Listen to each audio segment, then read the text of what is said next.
Si vous prenez une pièce de monnaie américaine datant d'avant 1964 et que vous la faites tomber sur une table, elle produira un son cristallin, long et chantant. Si vous faites la même chose avec une pièce d'aujourd'hui, vous entendrez un bruit sourd et mat, le bruit d'un vulgaire morceau de métal industriel. Cette différence sonore n'est pas un détail anecdotique.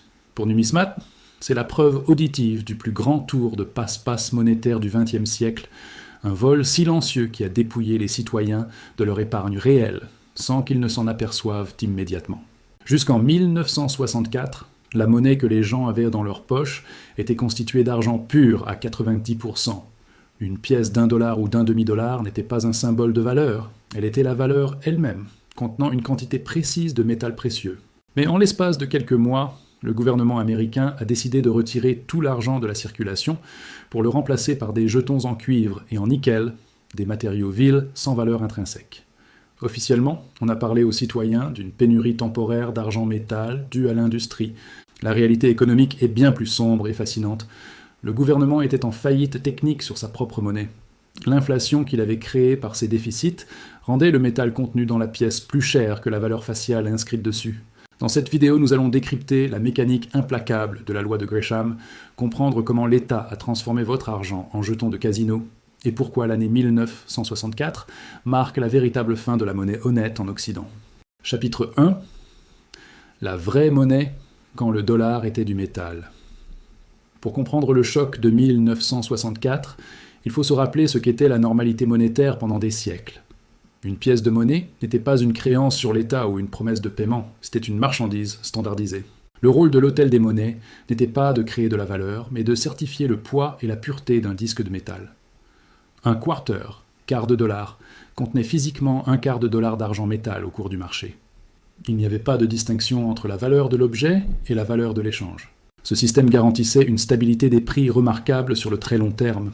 Puisque la quantité de monnaie en circulation était limitée par la quantité d'argent physique extraite des mines, l'État ne pouvait pas imprimer de l'argent à volonté pour financer ses guerres ou ses programmes sociaux. L'inflation était naturellement contenue par la géologie. Le citoyen qui gardait une pièce dans son bas de laine savait que 20 ans plus tard, cette pièce aurait toujours la même valeur d'achat, car l'argent métal conserverait son pouvoir. Aux États-Unis, la pièce de monnaie en argent, le silver dollar ou le half dollar Kennedy, était le symbole de la puissance économique américaine. C'était une monnaie dure, respectée dans le monde entier. Même en période de crise, comme lors de la Grande Dépression, ceux qui possédaient ces pièces avaient de quoi manger. Car le métal était accepté partout, indépendamment de la santé des banques. C'était l'ultime réserve de valeur du peuple, accessible aux plus modestes des travailleurs. Cependant, ce système imposait une discipline budgétaire rigoureuse au gouvernement. S'il voulait dépenser plus, il devait taxer plus, ce qui est politiquement impopulaire. Il ne pouvait pas simplement créer des pièces en argent à partir de rien. Cette contrainte physique devenait de plus en plus insupportable pour les politiciens de l'après-guerre, engagés dans la guerre froide, la course à l'espace et la construction de l'État-providence, des projets qui demandaient des sommes astronomiques. Le lien entre la monnaie et le métal précieux agissait comme une camisole de force sur la dépense publique. Tant que la monnaie était faite d'argent, l'État devait se procurer le métal sur le marché libre. Si le prix de l'argent montait sur les marchés mondiaux, le coût de fabrication de la monnaie augmentait pour l'État. C'était un système honnête, mais un système coûteux pour le trésor public, qui cherchait désespérément à s'affranchir de cette réalité matérielle. Dans les années 50, l'économie américaine tournait à plein régime et la demande industrielle pour l'argent explosait, notamment pour la photographie, Kodak, et l'électronique naissante. L'argent n'était plus seulement une monnaie, c'était une matière première industrielle indispensable. Cette double demande, monétaire et industrielle, commençait à mettre une pression énorme sur les stocks mondiaux. Le décor était planté pour une collision inévitable. D'un côté, un État qui imprimait des dollars papier pour financer ses déficits, créant de l'inflation. De l'autre, un prix de l'argent métal qui montait inexorablement. Le moment où la valeur du métal dépasserait la valeur de la pièce n'était plus qu'une question de temps mathématique. Chapitre 2. L'équation impossible. Le point de bascule. Le drame s'est noué autour d'un seuil mathématique précis. 1 dollar et 29 cents par once.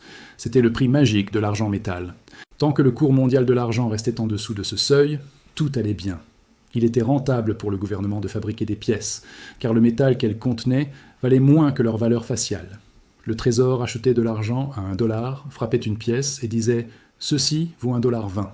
Il faisait un petit profit, appelé seigneuriage.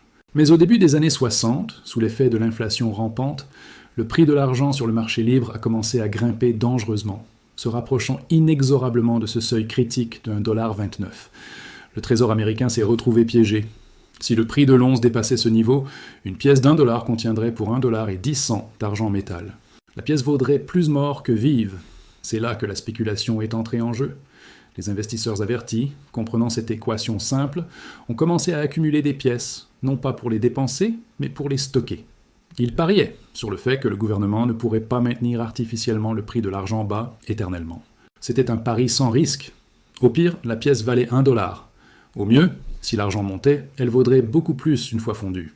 Le gouvernement a tenté de lutter contre les lois du marché en inondant le marché avec ses réserves stratégiques d'argent pour faire baisser les prix. C'était une hémorragie massive. Le Trésor vendait son or gris à perte pour tenter de sauver la crédibilité de sa monnaie. Des millions d'onces sortirent des coffres fédéraux chaque mois pour satisfaire une demande insatiable, mais cela ne suffisait pas à endiguer la hausse des cours mondiaux. En 1963, la situation est devenue critique. Les stocks de pièces commencèrent à disparaître de la circulation. Les commerçants se plaignaient de ne plus avoir de monnaie pour rendre l'appoint. Les banques rationnaient les rouleaux de pièces. Le public commençait à sentir que quelque chose ne tournait pas rond. Et par réflexe de protection, tout le monde gardait la bonne monnaie et essayait de se débarrasser des billets papier qui perdaient de la valeur. Le gouvernement a alors accusé les spéculateurs avides et les collectionneurs d'être responsables de la pénurie. C'est une rhétorique classique. Quand une politique économique échoue, on blâme les acteurs du marché qui agissent rationnellement.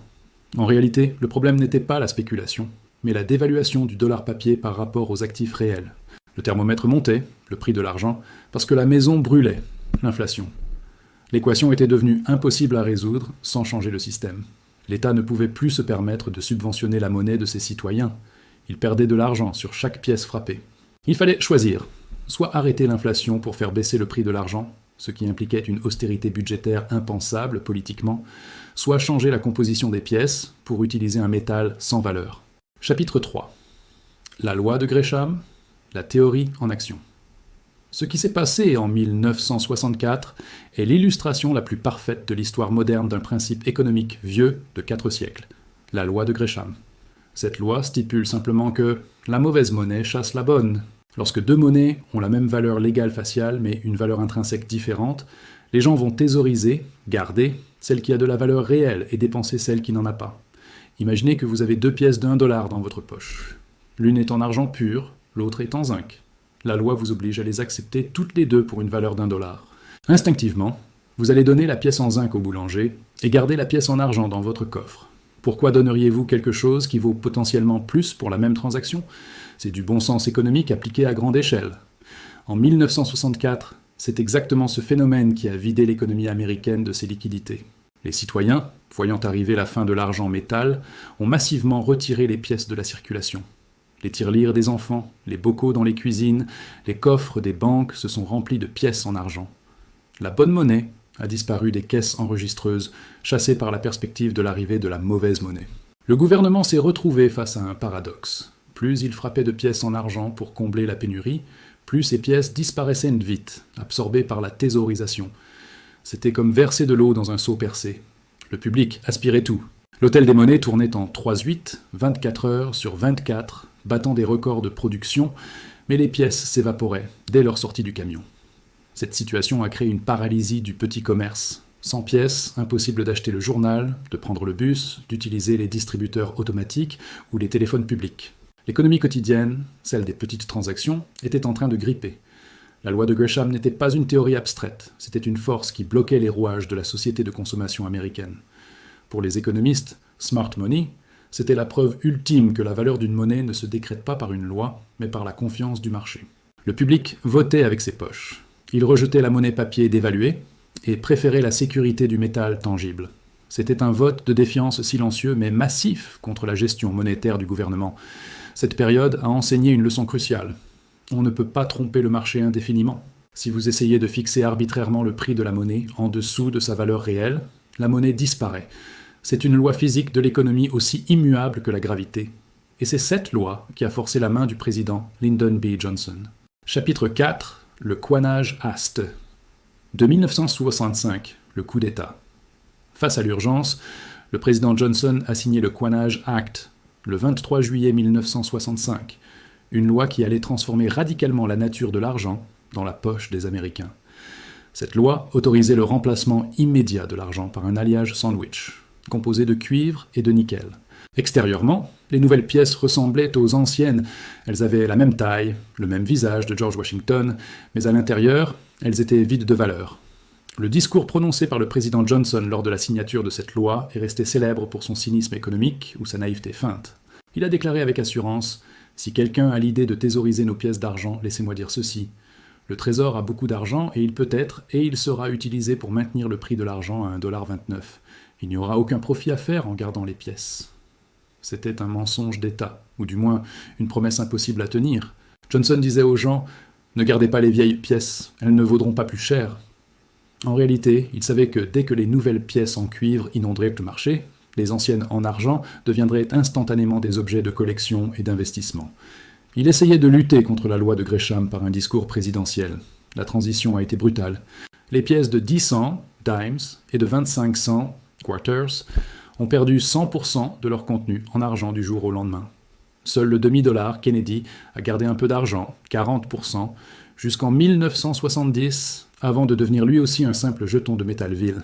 C'était la fin officielle du bimétallisme et de l'étalon argent aux États-Unis. Pour faciliter l'acceptation de cette nouvelle monnaie, le gouvernement a utilisé une astuce visuelle, la tranche sandwich. Si vous regardez une pièce moderne sur la tranche, vous voyez une ligne de cuivre rouge au milieu. C'est la marque de l'alliage bon marché. Les anciennes pièces étaient argentées sur toute l'épaisseur.